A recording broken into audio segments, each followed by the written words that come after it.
प्रमाण के भेद पढ़े थे। प्रमाण किसे कहते हैं? यथार्थ ज्ञान की प्राप्ति का जो साधन है वो प्रमाण है। न्याय का मुख्य विषय प्रमाण होता है। प्रमाण के जो भेद हैं प्रत्यक्ष, अनुमान, उपमान, शब्द, अर्थपत्ति और अनुपलब्धि। ठीक है, इनमें से कल हम लोगों ने प्रत्यक्ष प्रमाण पे बात करी थी और थोड़ा सा उसको फिर से और डिटेल में देख लेते हैं। भारतीय दर्शन में प्रमाणों की संख्या कौन कितने मानता है? तो चरवाक दर्शन केवल प्रत्यक्ष प्रमाण को मानता है। बौद्ध और वैशेषिक दर्शन प्रत्यक्ष और अनुमान दो प्रमाण मानते हैं। सांख्य और जैन दर्शन प्रत्यक्ष, अनुमान और शब्द प्रमाण को मानते हैं, जिनको आगम भी कहा जाता है। और पतंजलि प्रत्यक्ष, अनुमान और आगम यानी शब्द को मानते हैं। रामानुज पूर्ण प्रज्ञा, इनका जो दर्शन है वो प्रत्यक्ष, अनुमान और शब्द को मानता है। और प्रभाकर या मीमांसा दर्शन वाले जो है वो प्रत्यक्ष, अनुमान, उपमान, शब्द और अर्थपत्ति, ये 6 पूरे 5 प्रमाणों को मानते हैं। और कुमारिल भट्ट का जो मत है वो प्रत्यक्ष, अनुमान, शब्द, उपमान, अर्थपत्ति और अनुपलब्धि, इन सभी को 6 प्रमाणों को वो मानते हैं। तो ये चार्ट आपको अच्छे से याद रखना है। ठीक है, अब हमने कल पढ़ा था प्रत्यक्ष प्रमाण। प्रत्यक्ष प्रमाण वो सभी जितने भी दर्शन है भारतीय, वो सभी प्रत्यक्ष प्रमाण को जरूर मानते हैं, क्योंकि प्रत्यक्ष प्रमाण ही सबसे श्रेष्ठ प्रमाण कहा गया है। ठीक है, और प्रत्यक्ष के लिए 3 चीजें हमारे लिए होनी चाहिए प्रत्यक्ष प्रमाण के लिए। सबसे पहले ज्ञानेंद्रियां यानी इंद्रिय, ज्ञानेंद्रियां और ज्ञान का विषय यानी जिसको वस्तु कहा गया या अर्थ कहा गया। और सन्निकर्ष, सन्निकर्ष मतलब इंद्रिय और वस्तु का संबंध। इस ज्ञानेंद्रियों का और ज्ञान का विषय जो है, इन दोनों का संबंध ये सन्निकर्ष कहलाता है। तो ये 3 चीजें प्रत्यक्ष प्रमाण के लिए आवश्यक होती है। अब बात आई कि प्रत्यक्ष प्रमाण होता क्या है। गौतम के अनुसार बात करें तो इंद्रिय सन्निकर्ष जन्य ज्ञानम प्रत्यक्षम। गौतम कहते हैं कि इंद्रिय और वस्तु के सन्निकर्ष से उत्पन्न ऐसा ज्ञान जो भाषा आधारित ना हो, जो भ्रामक ना हो तथा जो अनिश्चित ना हो, वही प्रत्यक्ष है। 6 प्रकार के प्रत्यक्ष ज्ञान का बताया था कि 6 प्रकार से हम प्रत्यक्ष ज्ञान की प्राप्ति कर सकते हैं। एक तो होता है चाक्षुष प्रत्यय यानी देख करके।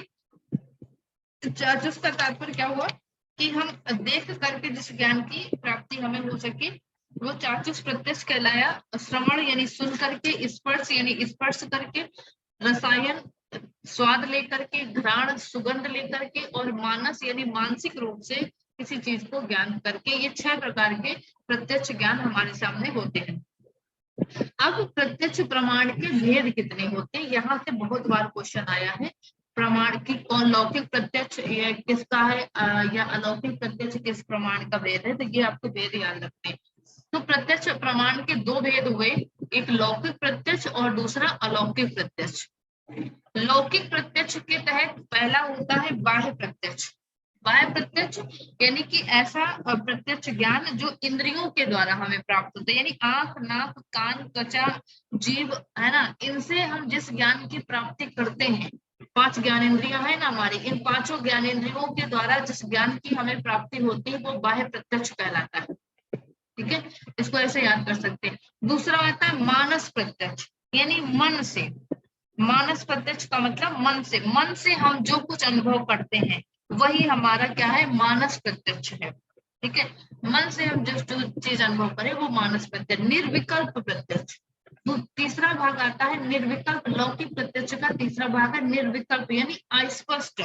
निर्विकल्प का मतलब अस्पष्ट, जैसे उदाहरण के लिए कह सकते हैं, जैसे दूर से देख करके हम किसी को पहचानना या पहचान ना पाना, जैसे कोई व्यक्ति दूर से आ रहा है, अस्पष्ट है ना हमारे सामने, निर्विकल्प है यानी कि दूर से उसको हम देख रहे हैं, उसको पहचान नहीं पा रहे आखिर कौन है।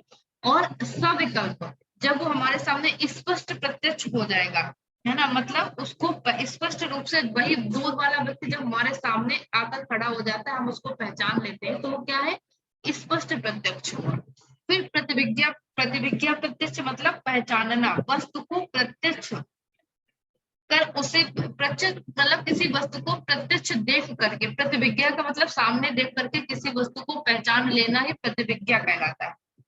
ठीक है, जैसे कि कोई व्यक्ति है जिससे हम पहले कभी मिल चुके, ठीक है, तो और वो फिर कभी हमें कहीं मिलता है, तो हम क्या करते हैं, प्रतिविज्ञा यानी हम उसे तुरंत पहचान लेते हैं कि अरे इससे तो हम पहले कभी मिले थे, तो वो क्या कहलाया, प्रतिभिज्ञा कहलाया, प्रतिभिज्ञा प्रत्यक्ष कहलाया। ठीक है, तो ये लौकिक प्रत्यक्ष के 5 भेद हुए। अब आती है बात अलौकिक प्रत्यक्ष की। अलौकिक प्रत्यक्ष 3 तरह का होता है, सामान्य लक्षणा, ज्ञान लक्षणा, योगज लक्षणा। सामान्य लक्षणा में क्या होता है, अगर सामान्य लक्षण प्रत्यक्ष की बात करें तो किसी भी वस्तु विशेष के सामान्य लक्षणों को देख करके, ठीक है, यानी उसकी जाति का प्रत्यक्ष हो जाना। कल हमने उदाहरण बताया था ना कि गाय को देख करके या कोई भी कि वो जानवर है, उसके सींगे देख करके, उसके 4 पैर देख करके, लंबी पूंछ देख करके, हमने उसके सामान्य लक्षणों को देख करके हमें पता चला कि वो क्या है, गाय है या एक जानवर है। ठीक है, तो ये क्या है, सामान्य लक्षण प्रत्यक्ष कहलाया। फिर आता है ज्ञान लक्षण प्रत्यक्ष। ज्ञान लक्षण प्रत्यक्ष क्या होता है कि किसी वस्तु के एक गुण को प्रत्यक्ष कर उसके अन्य गुण को जान लेना। ठीक है, कि जैसे कोई भी वस्तु है, उसका एक गुण हमें अगर पता है, उसके अन्य गुण को हम पहचान लेंगे। जैसे कि बर्फ को, जब बर्फ हमारे सामने आई तो हमने उसको देखा, तो हमें पता चला कि अरे ये तो ठंडी भी होगी, है ना। उसको हमने देखा, देख करके तो हमें पता चला कि वो, अरे ये तो इसका एक गुण ये क्या है, वो ठंडी भी होगी। ठीक है, तो कोई भी वस्तु, बर्फ ही नहीं, कोई भी उदाहरण ले सकते हो, किसी एक गुण को प्रत्यक्ष अगर हमारे सामने उसका एक गुण आता है तो उसके एक गुण के आधार पर उसके अन्य गुणों का ज्ञान हो जाना हमें ज्ञान लक्षण प्रत्यक्ष कहलाता है।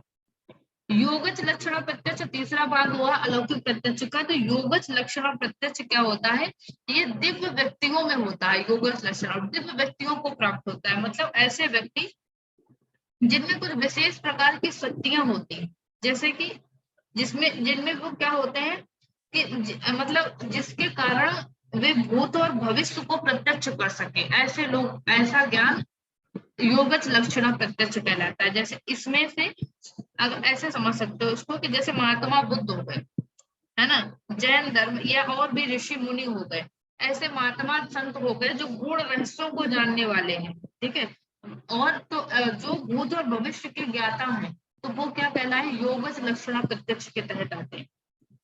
ठीक है, तो ये प्रत्यक्ष प्रमाण की तीनों बातें क्लियर हो गई। अब बोलेंगे तो नहीं, आप गलत नहीं करना ये क्वेश्चन, आप याद रखिए कहीं से इसका क्वेश्चन आए। अभी तक तो इसी से आता था, और इसके और आगे क्वेश्चन आने लगा है कि हेतुआभास क्या है, ये सब आता है, फारसी जिसको बोलते हैं। अब दूसरा प्रमाण का दूसरा भाग होता है अनुमान प्रमाण। प्रत्यक्ष प्रमाण हमने पढ़ लिया, अब आता है अनुमान प्रमाण। इंपॉर्टेंट है ये, मोस्ट इंपॉर्टेंट, अंग्रेजी में इन्फ्रेंस कहते हैं। तो अनुमान किसे कहते हैं, प्रत्यक्ष ज्ञान का जो कारण होता है वो अनुमान कहलाता है। ठीक है, प्रत्यक्ष ज्ञान का जो कारण होता है, तो हमने बादल काले काले, आजकल वर्षा का मौसम है ना, काले काले बादल आसमान में देख करके हम क्या अनुमान लगा लेते हैं कि वर्षा होने वाली है ना, या हम कहीं बाहर से आ रहे हैं, कीचड़ वाली सड़क देख करके हम अनुमान लगा लेते हैं कि वर्षा हो चुकी, अनुमान ही तो है। तो प्रत्यक्ष ज्ञान का जो कारण होता है वो अनुमान होता है। ठीक है, ये बादल वाला उदाहरण सबसे बेस्ट है। आसमान में काले बादल देख करके जब हम अनुमान लगा लेते हैं कि वर्षा होने वाली है। ठीक है, तो इसको अगर हम और डिटेल में जाए, इसके 3 चीजें होती हैं, इसको सही से समझना है कि पूर्व ज्ञान के पश्चात होने वाला ज्ञान अनुमान कहलाता है। जैसे एक उदाहरण और है, पर्वत पर धुआं देख करके हमें ये पता चला कि वहां पर आग है। ठीक है, कोई पर्वत है या कोई भी जगह है जहाँ पे बहुत सारा धुआं उठ रहा है, तो हमें उस धुएं से ही तो हमने अनुमान लगाया कि यहाँ पे हमें लगता है यहाँ पर आग है। ठीक है, तो ये क्या है, अनुमान ही लगाया, हम उसको प्रूव नहीं, प्रमाण नहीं हमारे पास, अनुमान केवल हम वहां पे लगा रहे हैं।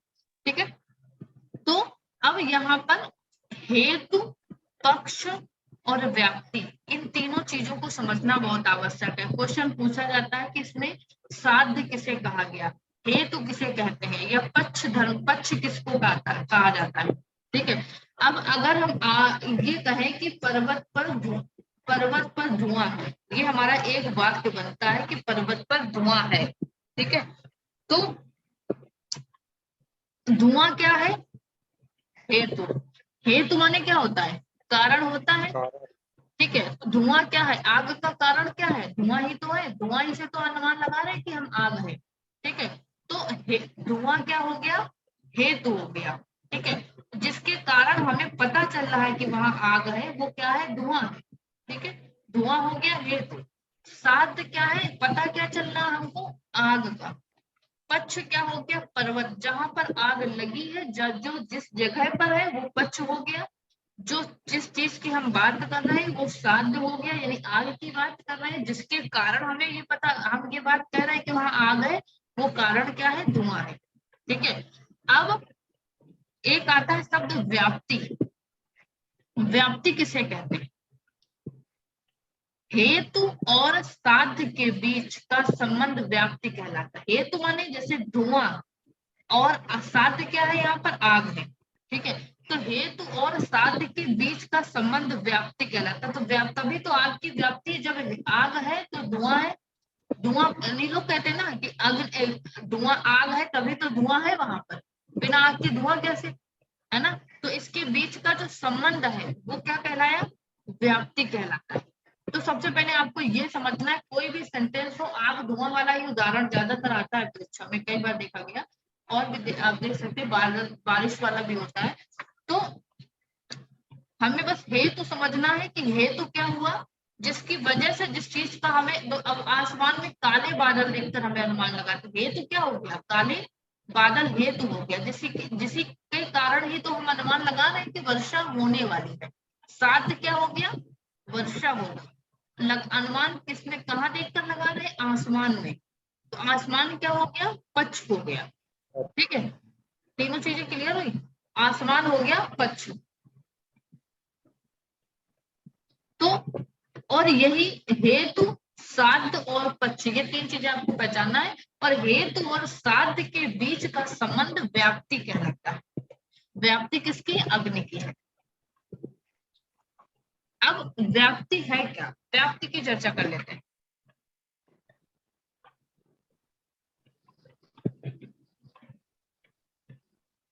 व्याप्ति का अर्थ होता है विशेष संबंध। हमने कहा ना, धुआं और आग का संबंध। ठीक है, तो धुआं और आग का ही सब संबंध है, जिसके कारण वहां आग लगती है। तो ये क्या है? व्याप्ति का। और एक चीज, अगर क्वेश्चन ऐसे आता है, अनुमान का प्राण किसे कहते हैं? तो व्याप्ति ही है जो अनुमान का प्राण है। जब तक व्याप्ति नहीं है तो हमारा अनुमान, यानी सत्यता में, प्रमाण में नहीं बदल सकता है ना। हमने धुएं और आग का संबंध है, तभी तो हमें पता चला वहां पर अग्नि है। अगर ये संबंध ही हमारा गलत है, वहां पर धुआं है ही नहीं या आग है ही नहीं, तो हमारा अनुमान गलत हो गया, है ना। तो इसीलिए इसको ही, इसी व्याप्ति को ही अनुमान का प्राण कहा गया। ये व्याप्ति अगर सही है, ये संबंध अगर सही है, तो आपका अनुमान एकदम करेक्ट होगा। अगर आपने हेतु और साध्य के बीच संबंध की हमने यहाँ पे बात करी कि धुआं और आग के बीच एक नियत सहचर संबंध जो था, उसी के कारण हमें पता चला कि पर्वत पर अग्नि है। ठीक है, अगर यहाँ पर हम किसी और चीज को देख करके कह दें कि आग है वहां पर, ठीक है, तो हमें वो हमारा अनुमान गलत हो सकता है। लेकिन हमने धुएं को देखकर ये बात कही ना, तो इस बात में सत्यता है, इस बात का संबंध है। अगर आग का धुएं से संबंध है, ठीक है, तभी तो वहां पर अग्नि है। तो हेतु और साध्य के बीच का संबंध ही व्याप्ति कहलाता है। और ये व्याप्ति ही अनुमान का प्राण है। ये व्याप्ति, ये संबंध अगर अच्छा है तो हमारा अनुमान गलत नहीं हो सकता है। तो व्याप्ति का मतलब हुआ विशेष प्रकार का संबंध। ठीक है, तो हेतु और साध्य के मध्य इस विशेष संबंध को ही हम क्या कहते हैं? व्याप्ति कहते हैं। अनुमान के लिए व्याप्ति का होना बहुत आवश्यक है, इसीलिए इसको अनुमान का प्राण कहा जाता है। ठीक है, जब व्याप्ति नहीं होगी, यानी हेतु और साध्य के बीच संबंध ही नहीं है कोई, आग और धुआं के बीच जब कोई संबंध ही नहीं है, तो हम कैसे कह सकते हैं कि पर्वत पर आग है ना। तो जब संबंध है तभी तो वहां पर आग है। तो इसलिए इसको प्राण कहा गया। व्याप्ति के वर्गीकरण किया जा सकता है।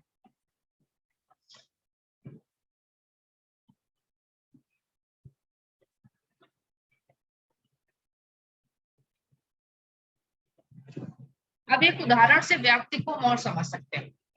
व्याप्ति है क्या? हमने एक अनुमान लगाया कि पर्वत पर क्या है, धुआं है। ठीक है, हमारा अनुमान, हमने क्या कहा कि पर्वत पर आग है। हमने ये बात कह दी कि हमने आपसे कहा कि उस पर्वत पर आग है। आपने कहा क्यों आग है? तो हमने कहा कि क्योंकि वहां पर धुआं है। पर्वत पर आग है, ये हमने क्या कहा? हमने ऐसा कहा ना कि लगता है पर्वत पर, हमने ये नहीं कहा प्रमाण के साथ, हमने कहा लगता है पर्वत पर आग है। ये हमारा क्या हो गया? अनुमान हो गया। ठीक है, लगता है पर्वत पर आग है, हमने ये बात कही, तो ये हमारा क्या हो गया? अनुमान हो गया। हम ये कह रहे हैं ना, अनुमान ही तो लगा रहे हैं। लेकिन आपने हमसे पूछा कि आपने क्यों कहा कि पर्वत पर आग है, तो हमने कहा क्योंकि वहां पर धुआं है। ठीक है, हमने कहा क्योंकि वहां पर धुआं है। और हम ये आपको उदाहरण देकर बताते हैं कि जहां जहां धुआं होता है वहां आग निश्चित रूप से होती है। धुआं और आग के बीच का संबंध होता है। ठीक है, तो ये संबंध ही क्या है? व्याप्ति है। व्याप्ति का मतलब जहां आग होती है वहां धुआं निश्चित रूप से, जहां धुआं होता है वहां आग निश्चित रूप से होती है। ये व्याप्ति है, हर जगह मिलेगा आपको। जहां कहीं भी आप जाओगे अगर धुआं है तो वहां आग जरूर मिलेगी। ठीक है, तो ये क्लियर हुआ। अनुमान क्या हुआ? हमने कहा कि पर्वत पर अग्नि है, ये अनुमान है। आपने कहा क्यों अग्नि है, आपको क्यों लगता है? हमने कहा वहां पर धुआं है। ये हो गया, कारण दिया हमने आपको, क्योंकि वहां धुआं है। आप कह सकते हैं कि तो धुआं है तो वहां आग क्यों है? तब हमने बताया आपको कि जहां जहां धुआं है वहां वहां आग होती है। ये संबंध है, ये व्याप्ति है। जहां आप धुआं देखेंगे वहां आग होगा। आग और धुआं के मध्य ये संबंध होता है। ठीक है, क्लियर हुआ ये चीज? Yes ma'am. हाँ, इसीलिए व्याप्ति को अनुमान का प्राण कहा गया। अब बात आती है कि जहां जहां धुआं है वहां वहां आग तो होती है, लेकिन जहां जहां आग है क्या वहां धुआं हो सकता है? ये भी एक महत्वपूर्ण फैक्ट है, इसको आगे समझते हैं। व्याप्ति के आधार पर व्याप्ति का वर्गीकरण अगर करें, व्याप्ति कितने प्रकार की व्याप्ति होती है? एक होती है क्षेत्र के आधार पर व्याप्ति, दूसरी होती है स्वरूप के आधार पर व्याप्ति। क्षेत्र के आधार पर व्याप्ति क्या होती है? दो प्रकार की हुई, एक समव्याप्ति, दूसरी विषम व्याप्ति। समव्याप्ति का तात्पर्य जब साध्य और हेतु का विस्तार बराबर हो, वो सम, यानी साध्य और हेतु मतलब क्या था? धुआं था। साध्य क्या था? आग थी। ठीक है, तो धुएं और, अगर उसी उदाहरण से हम बता रहे हैं, जब आग और धुएं का संबंध क्या है? बराबर है। ठीक है, तो वो क्या कहलाया? समव्याप्ति कहलाया। और जहां पर आग और धुएं का संबंध असमान विस्तार है ना, वो विषम व्याप्ति हो गई। ठीक है, यानी कि साध्य और हेतु का जहां पर विस्तार बराबर होता है वहां समव्याप्ति हो गई। और विषम व्याप्ति जहां पर असमान होता है, जैसे हम कह सकते हैं कि जहां जहां समव्याप्ति क्या है कि जहां जहां धुआं है वहां वहां आग है। हम हमेशा कहते हैं ये समान रूप से व्याप्ति हो गई ना, जहां धुआं देखा वहां हम कह सकते हैं आग निश्चित रूप से है। तो ये समव्याप्ति है। लेकिन विषम व्याप्ति वो है जब हम कहते हैं कि जहां जहां आग है वहां वहां धुआं है। नहीं कह सकते हो आप ये बात कि जहां आग है वहां धुआं है, ये बात गलत भी हो सकती है। क्यों? एक लोहे का जलता हुआ लोहे का पिंड देखे आप, आग से लाल होगा, क्या वहां धुआं होता है? उसमें नहीं होता है ना। आग तो होती है लेकिन धुआं नहीं होता है। तो बहुत सी ऐसी आग होती कई प्रकार की जिसमें धुआं नहीं होता लेकिन आग निश्चित रूप से होती है। तो ये क्या हो गया? विषम व्याप्ति। ये आग तो है लेकिन धुआं नहीं है। लेकिन जब धुआं होगा पहले तो आग जरूर होगी, इस बात को हम 100% कह सकते हैं। लेकिन अगर आग है धुआं है ये बात हम नहीं कह सकते। ठीक है, यहीं पर विषम व्याप्ति हो जाती है। ठीक है, क्लियर हुआ? आंख बंद करके हमें दोनों चीजों में अंतर समझना है। धुआं है तो आग जरूर है, लेकिन आग है तो धुआं है ये नहीं कह सकते हो आप। ठीक है, बहुत सी जगह आग इस तरह से आग होती है जिसमें धुआं नहीं होता है। फिर स्वरूप के आधार पर व्याप्ति किस तरह से होती है? अन्वय व्याप्ति, व्यतिरेक व्याप्ति। तो अन्वय व्याप्ति क्या होता है कि हेतु और साध्य के मध्य का भावात्मक संबंध। भावात्मक संबंध क्या होता है कि धुएं के होने पर आग का होना, ये क्या है? भावात्मक संबंध है कि आप कह रहे हो आप धुआं है तो आग है तो ये भावात्मक संबंध हो गया, तो ये अन्वय व्याप्ति कहलाएगी। व्यतिरेक व्याप्ति साध्य और हेतु का निषेधात्मक संबंध। साध्य और हेतु का यानी निषेधात्मक संबंध का मतलब कि एक के ना होने पर दूसरे का भी ना होना, मतलब आग नहीं तो धुआं भी नहीं, उल्टा जस्ट इसका। आग है तो धुआं है, अन्वय व्याप्ति हो गई, भावात्मक संबंध है, और आग नहीं तो धुआं भी नहीं, ये अगर संबंध है तो ये व्यतिरेक व्याप्ति हो गई, इसका निषेधात्मक संबंध हुआ। ठीक है, तो ये अन्वय व्याप्ति हो गई।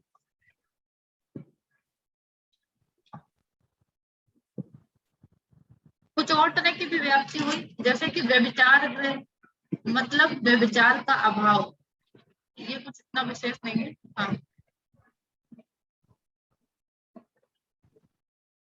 अब आता है अनुमान के भेद।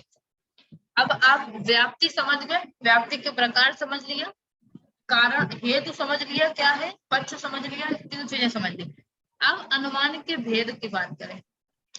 अनुमान को तीन तरह से बांटा जा सकता है, प्रयोजन की दृष्टि से, कारण की दृष्टि से, भावाभाव की दृष्टि से। प्रयोजन की दृष्टि से दो तरह के अनुमान होते हैं, स्वार्थ अनुमान और परार्थ अनुमान।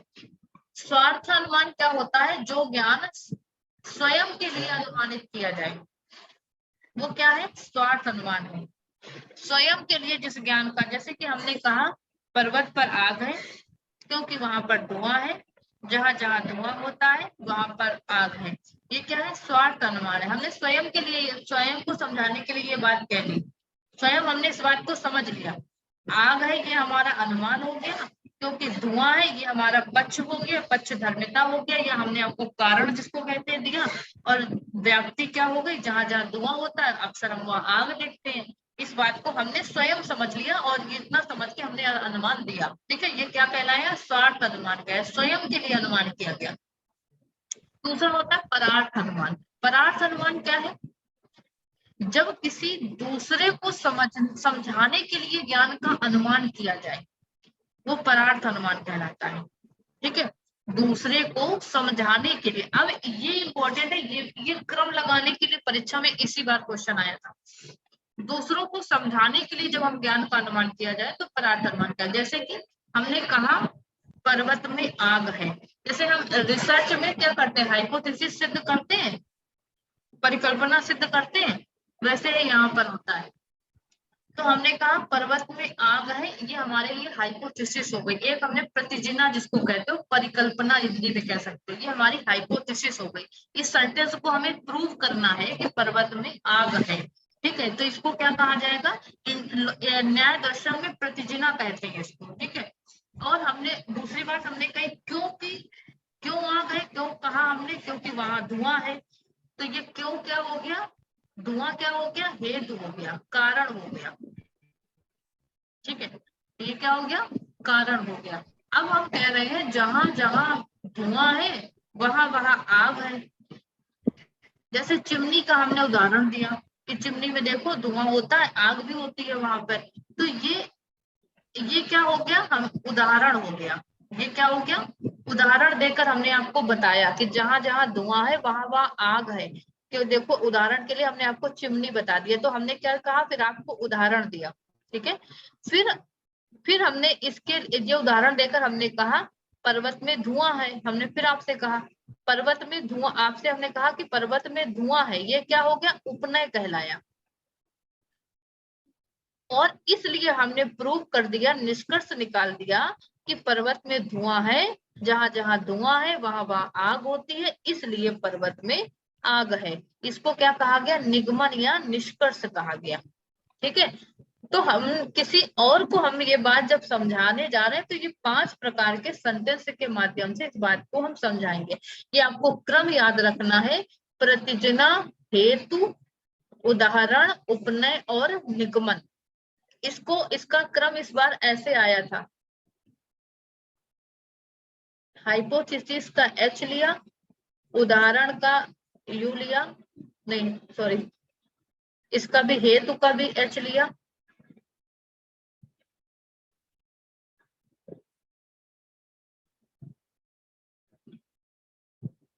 नहीं, प्रतिजिना का पी ले लिया, ठीक है, प्रतिजिना का पी, हेतु का एच, उदाहरण का यू और उपनय का यू और निगमन का एन, ठीक है। तो ये करके फुन, फुन आप इसको याद कर सकते हो, ये इसका क्रम है, और ये पूछा था इस फुन को सही क्रम में लगाइए, ठीक है। तो ये आप इसका स्क्रीनशॉट ले सकते हो कि इसको याद, पी फॉर प्रतिजना, एच फॉर हेतु, यू फॉर उदाहरण, यू फॉर उपनय और एन फॉर निगमन, ये इसका क्रम हो गया, और ये आया था इस बार क्रम से लगाने के लिए। तो आप इसको क्रम से लगा सकते हैं, या कभी ऐसे भी पूछ देगा कि तीसरा नंबर इसका कौन सा है, पहला नंबर कौन सा, इसी क्रम में इसको याद रखना है, ठीक है। किसी को समझाने के लिए ये चीज सही है कि हमने कहा कि पर्वत पर आ गए, एक हाइपोथेसिस दी, प्रतिजना या कह सकते हो एक हमने सेंटेंस दिया जिसको हमें प्रूव करना है। हमने क्यों कहा पर्वत में आ गए, क्योंकि हेतु है, धुआं है वहां पर, और हमने उदाहरण में आपको क्या कहा कि जहां जहां धुआं होता है वहां वहां आग होता है, उदाहरण दिया हमने आपको। और फिर इसलिए हमने कहा पर्वत में धुआं है, आपने देखा पर्वत में धुआं है, ये उपनय हो गया, और इसलिए हमने प्रूव कर दिया कि इसका मतलब पर्वत में आग है, ये निष्कर्ष निकाल दिया, ठीक। तो जो सिलोजिज्म होता है, जो सिलोजिज्म होता है उसमें 3 सेंटेंस होते हैं, लेकिन इंडियन लॉजिक में ये 5 सेंटेंस होते हैं जिनको प्रूव करना होता है, ठीक है। ये इंपॉर्टेंट फैक्ट है इसमें, भारतीय दर्शन और पाश्चात्य दर्शन के सेंटेंस को प्रूव जैसे करते हैं, दोनों में ये अंतर होता है। ये आप क्रम याद रखना, फुन वाला क्रम मोस्ट इंपॉर्टेंट है, आता बहुत है। अब आती है परार्थ अनुमान की तुलना पाश्चात्य अनुमान से कैसे की जा सकती है, यानी कि सिलोजिज्म से इसकी तुलना कैसे कर सकते हैं। तो सिलोजिज्म जो हम पढ़ते हैं, 3 चीजें होती है सिलोजिज्म में, कौन कौन सी, मेजर प्रीमाइस होती है, माइनर प्रीमाइस होती है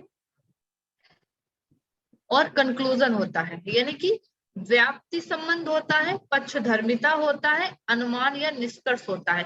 3 सेंटेंस होते हैं उसमें, हमारे यहाँ कितने थे, 5 हैं, है ना, प्रतिजना, हेतु, उदाहरण, उपनय और निगमन, 5 है। पाश्चात्य में कितने हैं, 3 है। इनकी तुलना करें, तो इनकी तुलना कर सकते हो, तो इसको यहाँ से समझ सकते हो कि भारतीय अनुमान में 5 वाक्य होते हैं, और इसमें हर बात में सदैव उदाहरण देकर के बात हम समझाई जाती है। जैसे हमने कहा कि पर्वत पर अग्नि है, तो हमने कहा जैसे कि चिमनी, चिमनी का हमने उदाहरण दिया कि वहां आग है, धुआं भी है, आग भी है, ठीक है। तो यहाँ उदाहरण दिया जाता है। ये फॉर्मल और मटेरियल दोनों होते हैं भारतीय।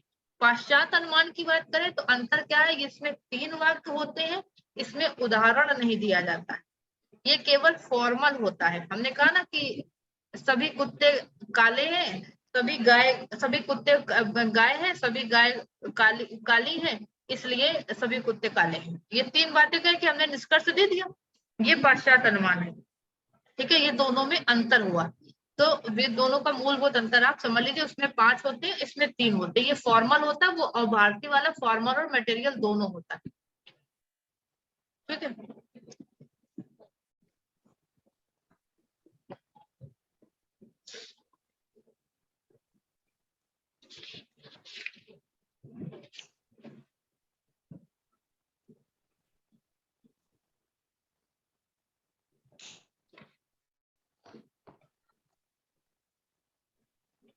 और अंतर क्या है भारतीय और पाश्चात्य अनुमान में,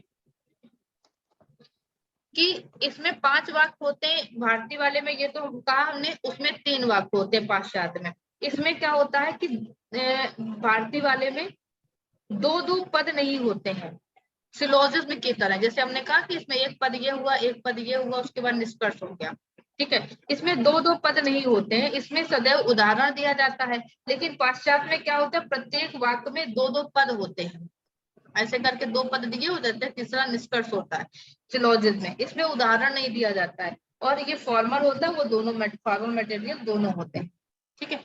तो अब बात आती है कि कारण की दृष्टि से अनुमान के भेद। अब ये चीजें याद रखिए तीनों, मेजर प्रीमाइस किसको कहते हैं, माइनर प्रीमाइस किसको कहते हैं, कंक्लूजन क्या होता है, ठीक है। जब हम वो वाला कथन निष्कर्ष वाले क्वेश्चन देखते हो, उसी को सिलोजिज्म में कहते हैं, ठीक है। 2 कथन हुए और एक तीसरा निष्कर्ष, तो मेजर, माइनर और कंक्लूजन, उनको पढ़ेंगे तो ये चीजें वो बता क्लियर करेंगे। तो कारण की दृष्टि से अनुमान के भेद की बात अगर करें, 3 भेद होते हैं कारण की दृष्टि से। पहला पूर्वत अनुमान, शेषावत अनुमान, सामान्यतो दृष्ट अनुमान। इसी बार क्वेश्चन आया था शेषावत अनुमान क्या है, ठीक है। एक ऐसे करके पूछा था कि कुछ शेष बच करके कुछ ऐसा लंबा चौड़ा सेंटेंस था, उसमें हमने शेष शब्द से उसको पकड़ लिया था, शेष शब्द से पता चला कि शेषावत है, ठीक है। तो यहाँ से ये क्वेश्चन आते हैं, हर बार आते हैं, इसलिए इसको अच्छे से समझना और क्वेश्चन गलत नहीं करके आना आपको। तो 3 भेद होते हैं। पूर्वत अनुमान का मतलब जब कारण को सामने रखकर कार्य का अनुमान करना। हमने पूर्व में अनुमान कर लिया। पूर्व अनुमान क्या हो गया, जैसे हमने काले बादल क्या है, पूर्व का अनुमान ही तो है। काले बादल देख करके हमने कहा कि लगता है बहुत तेज बारिश होने वाली है, तो ये हो गया पूर्वत अनुमान। कोई भी कार्य होने से पहले उस स्थिति को सामने रखकर हमने अनुमान लगाया, बादलों को सामने रखकर। पूर्वत अनुमान और काले बादल, आप ऐसे इसको याद रखिए, जब काले बादल को देखकर अनुमान लगा लेना कि बारिश होने वाली है, पूर्वत अनुमान, ठीक है। शेषावत अनुमान सीधा सा स्पष्ट, जब वही बारिश हो जाती है, हम कार्य को सामने रख करके जब अनुमान लगाते हैं। अभी तक हमने कारण बताया था कि बादल क्या थे, काले बादल उसका कारण थे, तो पूर्वत था। अब हम शेषावत अनुमान यानी कार्य को सामने रखकर अनुमान लगा रहे हैं, तो कार्य क्या हो गया, हमने देखा कि कहीं बाहर से आ रहा है कि बहुत सारा कीचड़ है या जल, चारों तरफ पानी ही पानी भरा हुआ है, तब हमने उसको सामने रखकर अनुमान लगाया कि लगता है बहुत बारिश हुई है। शेषावत, शेष बचे हुए से हमने अनुमान लगाया, वो शेषावत अनुमान है। सामान्यतो दृष्ट अनुमान यानी हम जैसा देखते हैं उसके आधार पर जो अनुमान लगाते हैं, ठीक है, वो क्या कहलाता है, सामान्यतो दृष्ट अनुमान। जैसे कि गाय को सामने रखा हमने, उसको देख करके हमने एक अनुमान लगाया, गाय को हम सामने से आप देख रहे हो, ठीक है, हमने उसको अनुमान लगाया कि यार इसके एक लंबी पूंछ भी होनी चाहिए क्योंकि जानवर है ना, इसके सींगे भी होनी चाहिए, ये हमने अनुमान लगा लिया।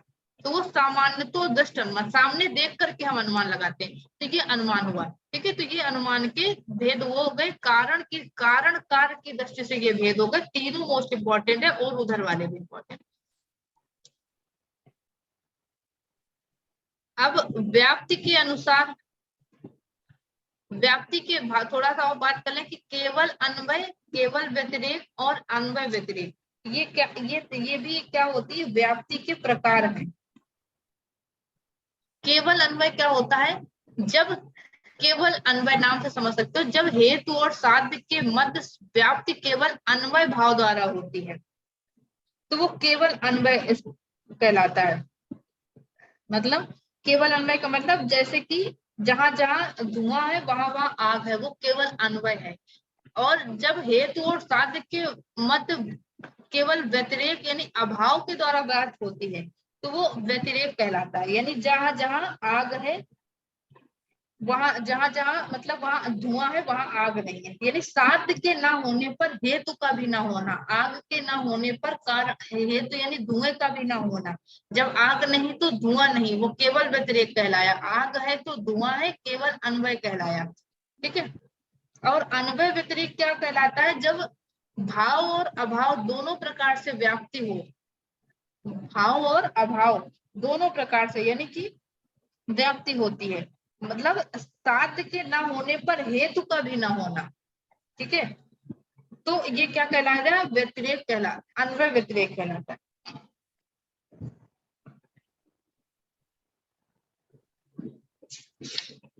कल तो ये हो गया अनुमान व्याप्ति और इसकी।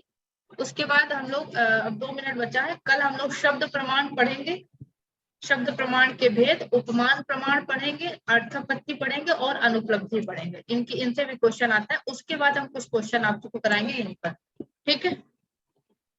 क्लियर हुआ टॉपिक, समझ आया कुछ?